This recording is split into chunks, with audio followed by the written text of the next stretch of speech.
mes amis, bienvenue. Alors ce n'est pas une vidéo de guidance aujourd'hui, je viens de recevoir en fait le tarot que j'ai commandé, le Fantastical Creatures Tarot, aux éditions US Game System, donc par Lisa Hunt et DJ Conway. Et je viens tout juste de le recevoir et je voulais vraiment l'ouvrir avec vous, le découvrir avec vous. Donc ce n'est pas un coffret, hein, c'est une boîte toute simple. Voilà. Donc ici on va parler de créatures fantastiques, bien sûr. Alors j'ai pas ouvert, j'attendais de faire la vidéo, comme ça je vais vraiment le découvrir avec vous. Hop. Donc on a tout d'abord, elles glissent très bien, elles sont très douces les cartes. Donc on a un tout petit livret hein, ici. Alors tout est en anglais, hein, c'est un jeu anglais. Hein. Alors moi ça me pose pas de problème hein, puisque je parle anglais. Par contre pour les personnes, en général c'est pas très compliqué non plus de comprendre les cartes en anglais. Mais pour vraiment les personnes qui n'y connaissent rien du tout, vous pouvez utiliser votre téléphone. Alors moi j'ai un iPhone, j'imagine que ça fonctionne pareil sur les autres téléphones. On peut prendre en photo par exemple un texte et puis sélectionner le texte et vous pouvez prendre l'option traduction. Alors c'est pas parfait mais franchement ça aide quand même pas mal. Et sinon si vous êtes habitué au tarot, ça reste un tarot classique hein, je dirais, c'est juste les illustrations qui change un petit peu. Donc au départ on a des remerciements, on a une introduction.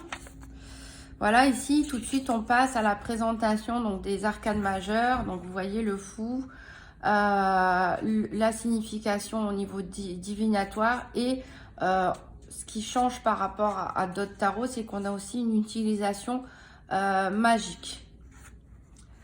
Donc voilà, on a ça à chaque fois, hein, une présentation de la carte, la signification au sens divinatoire et qu'est-ce qu'on peut faire en fait pour libérer la magie de la carte. Voilà, on va voir ici, donc on a ça pour les arcanes majeures. Ensuite, on passe aux arcanes mineures, donc avec leur suite. Et là, pareil, hein, ça, comme pour les arcanes majeures, on a une signification divinatoire et une utilisation magique. On va voir s'il nous propose des tirages.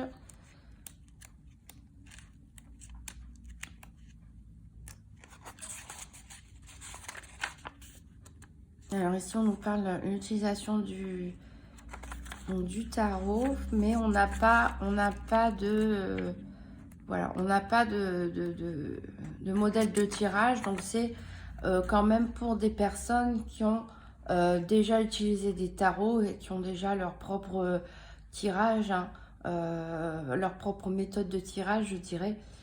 Voilà, croix celtique, bref, ce que vous voulez. Donc déjà, on va découvrir les cartes, j'ai hâte. Donc ça, c'est le dos des cartes.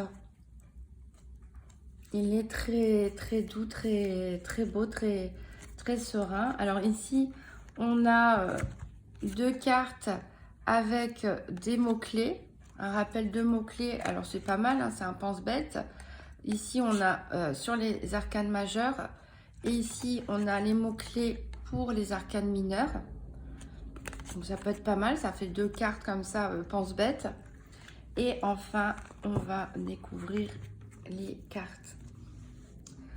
Donc, on a... C'est beau, hein.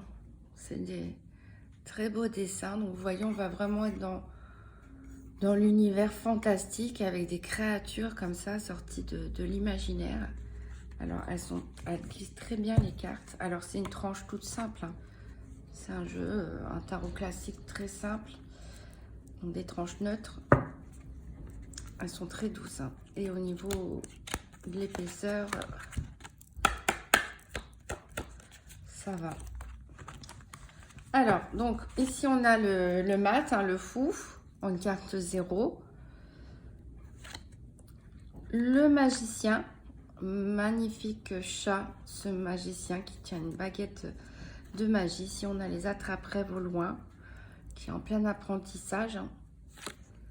On a la grande prêtresse, c'est la papesse, hein, en carte numéro 2. Donc, avec des anges ici, symbole du savoir et aussi de ce qui est caché. On a ici l'impératrice, donc dans la nature. On a des petits... j'ai oublié le nom ici, les petits rochers avec les symboles. Un petit lapin. On a l'empereur. On voit les nuages, là, ça forme des visages. On voit l'élan ici. 5, on a le grand prêtre, hein, c'est-à-dire le pape.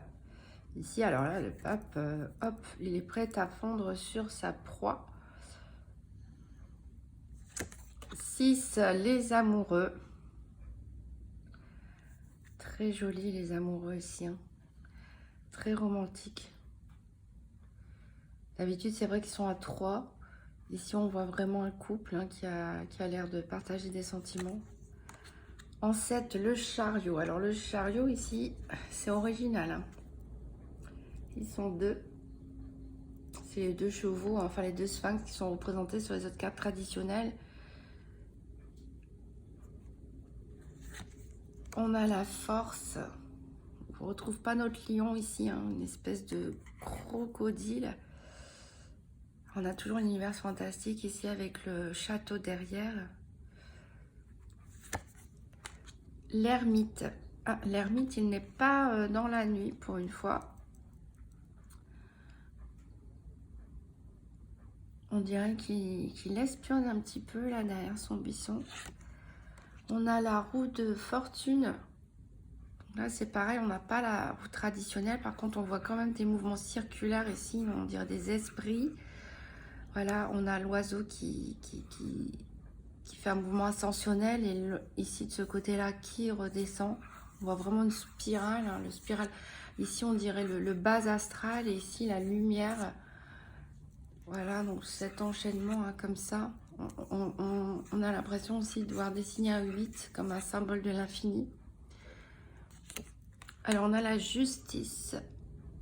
On a la justice, ouf, on dirait des hyènes qui n'ont pas l'air très contentes. Les hyènes tiennent une boule aussi de lumière dans les mains. C'est assez, je pensais pas à ça pour représenter la carte de la justice. Ici on a le pendu. Le pendu qui n'est pas pendu pour une fois, mais si on a les serpents qui, on dirait que ça se fond, c'est pas un serpent, ça se fond dans la terre. Il est quand même bloqué, hein. On voit qu'il est quand même bloqué. C'est magnifique, ces jeux de comment l'énergie circule en fait dans ce tarot. Alors on a la mort ici. Mort et renaissance, bien sûr, elle est moins effrayante hein, que certains tarots que j'ai pu voir. On a l'araignée, le serpent. Voilà. On a la tempérance qui a l'air bien déterminée ici quand même avec son épée. C'est vraiment un choix d'illustration qui est un peu différent de ce qu'on voit d'habitude, hein, mais qui est vraiment, je trouve... moi qui suis en contact pour la première fois avec lui, je trouve vraiment qu'il est chargé d'énergie, des énergies un petit peu différentes de ce qu'on voit d'habitude, mais franchement qui sont très, très positives. Hein. J'ai très hâte de l'utiliser. Alors, ici c'est le diable, il me semble. Alors ils ont changé le nom. Les chaînes. Alors on voit en effet, hein, il a l'air... bien bloqué ici, enchaîné autour d'un rocher. Cet animal, ça donne froid dans le dos cette carte. Hein. Et ouais, c'est vraiment, encore une fois, très différent de la carte du diable qu'on peut rencontrer hein, dans les tarots style Rider-Waite. Alors ici, on a la tour. La tour, Là aussi, interprétation libre, même si on reconnaît la tour, on voit tous les poissons ici qui... Waouh, il y a une agression ici en haut de la tour et tout ce petit monde s'enfuit, tout dégouline, hein. Une grande ouverture. Alors c'est vrai que du coup on a une impression de amoindrir, hein, que souvent quand on voit la tour on a un peu peur parce qu'il y a des éclairs, des gens qui tombent, etc. Ça a l'air un peu catastrophique, mais c'est vrai que là du coup en regardant la carte j'ai plutôt une impression de liberté ici, de liberté. Ça circule, tout le monde parle, hein, tous ces petits poissons, hop, on dirait qu'ils sont libérés de quelque chose. Alors l'étoile, très jolie l'étoile.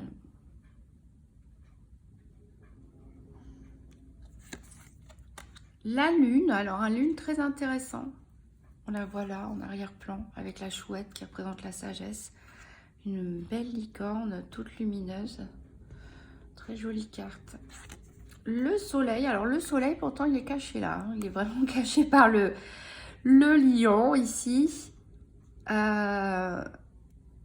Waouh, il y a vraiment une espèce de... C'est marrant parce que je l'aurais plus vu pour la carte de la force, cette représentation-là. Parce qu'il y a vraiment une énergie de puissance qui se dégage de la carte.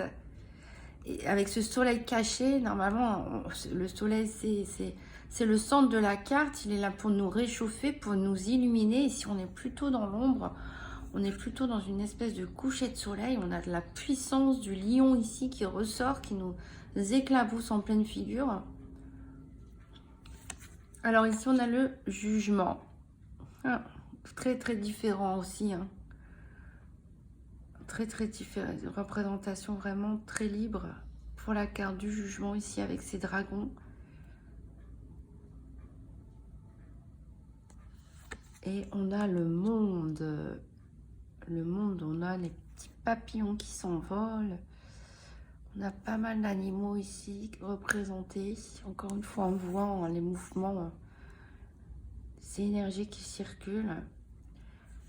Alors, on va passer donc aux arcanes mineures. Donc ici, on arrive dans la série des coupes. Alors, a priori, on commence par la reine de coupe. Bon, on va suivre l'ordre dans lequel c'était mis, hein. Donc, la reine de coupe, c'est pareil, hein, j'adore ces mouvements circulaires comme ça. Elle renverse sa coupe. Ici, on a plein de poissons qui tournent autour d'elle. Très belle sirène pour une reine de coupe. C'est vrai qu'on est tout à fait dans le domaine de l'eau, hein. Le domaine des poissons, je dirais même. Le roi de coupe. Ça circule bien aussi, hein, chez lui. Le cavalier de coupe. Ah, là, il a monté son chariot. Ouais, ici, dans le fond, il y a vraiment des détails, en fait. Il faut regarder les cartes de près parce qu'il y a vraiment des détails magnifiques. Le valet de coupe. Qui surmonte un dauphin, comme c'est mignon. Le 10 de coupe. Vous voyez ici, même les esprits, toujours ces mouvements, hein. Les illustrations, enfin, en tout cas, moi, je les trouve vraiment belles et parlantes. Elles dégagent vraiment une énergie différente, hein, des tarots que j'ai l'habitude d'utiliser. Le 9 de coupe, c'est tout en haut domine. Ça me fait penser un petit peu à Titanic. Alors, le 8 de coupe. Ouais, c'est un peu le désordre, hein. Ouais, on voit des visages un peu marqués. On cherche sa coupe, ça se renverse. Le 7 de coupe ici. Ici, on retrouve un peu l'esprit du writer avec toutes ces coupes qu'on ne sait pas quoi en faire, hein. Il y a des bons choix, il y a des mauvais choix. Waouh, c'est magnifique. Alors, le 6 de coupe. Très belle sirène. Le 5 de coupe. Voilà. Ici, on voit les... Je ne sais pas si vous arrivez à voir les visages ici. Et hyper expressif.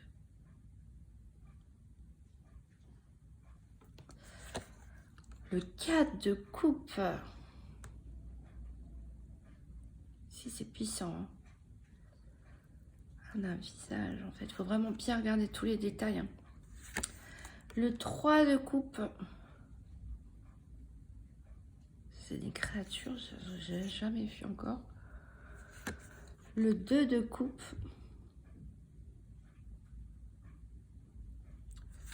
Et l'as de coupe. Bon, comme c'est mignon ici. Les deux petits. Allez, on passe dans la suite des épées. Je regarde à peu près dans quel univers on va être pour les épées. Parce que j'ai l'impression qu'on est encore dans les sirènes. Donc la reine des épées ici, entourée de ses épées, on dirait qu'elle est en train de faire un rituel. Le roi d'épée, lui aussi, on dirait qu'il est en plein rituel. Très puissant, le roi d'épée. Là, les selles de dragon, là. Alors, le cavalier d'épée.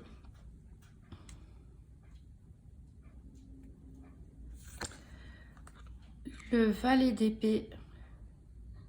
Ah, il crie, hein. Comme le loup au-dessus de lui, a une détermination ici. Alors, le 10 d'épée.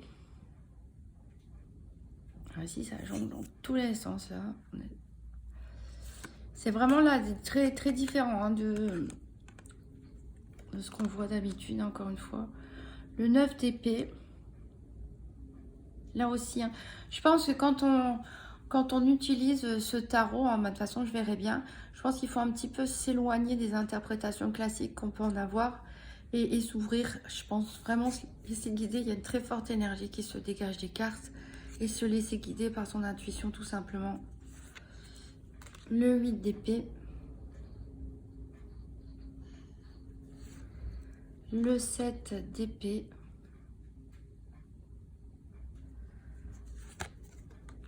Le 6 d'épée.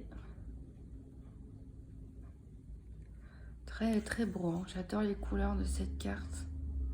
Je dirais des petites roses là au bout. Le 5 d'épée. Qu'est-ce que c'est que cette créature avec un truc sur la tête? Alors, le 4 d'épée, bon, les moutons ici. Elle a toute douce cette carte. Le 3 d'épée. Ah, on dirait Gollum là ici. Le 2 d'épée. On se rafraîchit, mais là, il y a le serpent. L'as d'épée. Oh, très puissante cette carte, un as d'épée ici, avec ce personnage ici, les éclairs. Alors, on passe dans la série des bâtons, avec la reine de bâton. Le roi de bâton. Ah. Pousser des ailes. Le cavalier de bâton.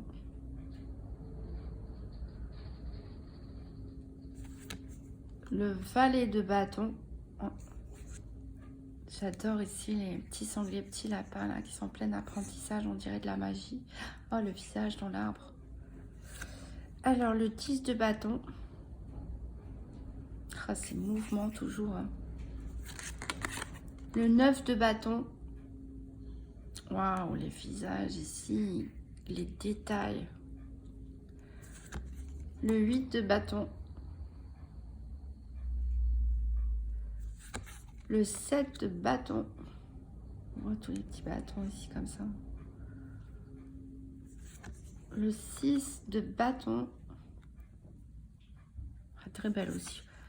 Le 5 de bâton. En fait, je les trouve toutes belles. C'est vraiment des illustrations qui me parlent. Personnellement. Que j'aime beaucoup, cet univers. Et en plus, c'est des dessins, quoi. C'est pas des photomontages. Le 4 de bâton. Le 3 de bâton. Waouh, comment ça part comme ça. Le 2 de bâton. L'as de bâton. Très puissant aussi, l'as de bâton. On arrive donc dans la série des pentacles, hein, c'est-à-dire des deniers, en d'autres termes. Donc la reine de denier. On dirait vraiment qu'elle va s'envoler, elle prend sa liberté là.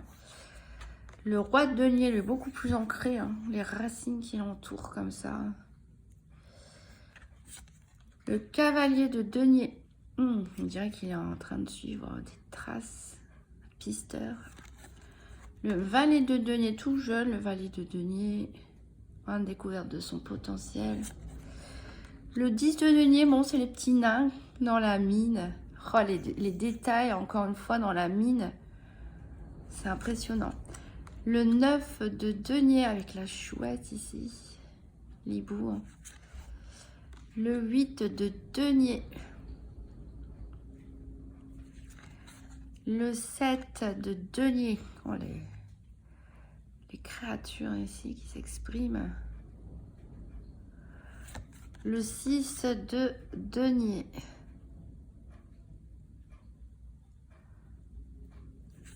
Le 5 de denier. Là, on retrouve bien hein, cette impression de manque qu'on a dans les tarots traditionnels.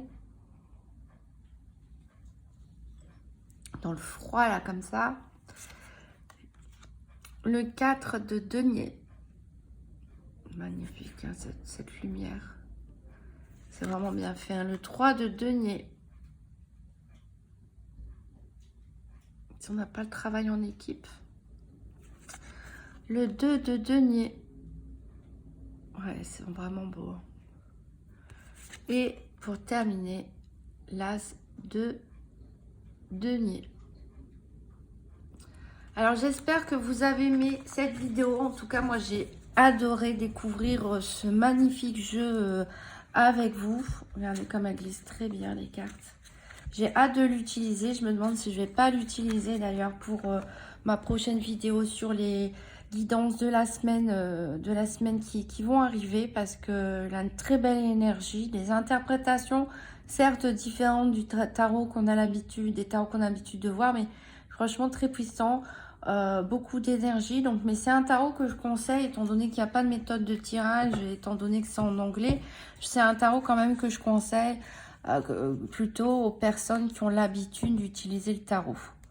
Voilà, comme ça vous n'êtes même pas obligé de lire. Bon, c'est toujours intéressant de voir un petit peu le livret, mais vraiment vous laissez porter par votre connaissance du tarot et surtout par les inspirations de ces images.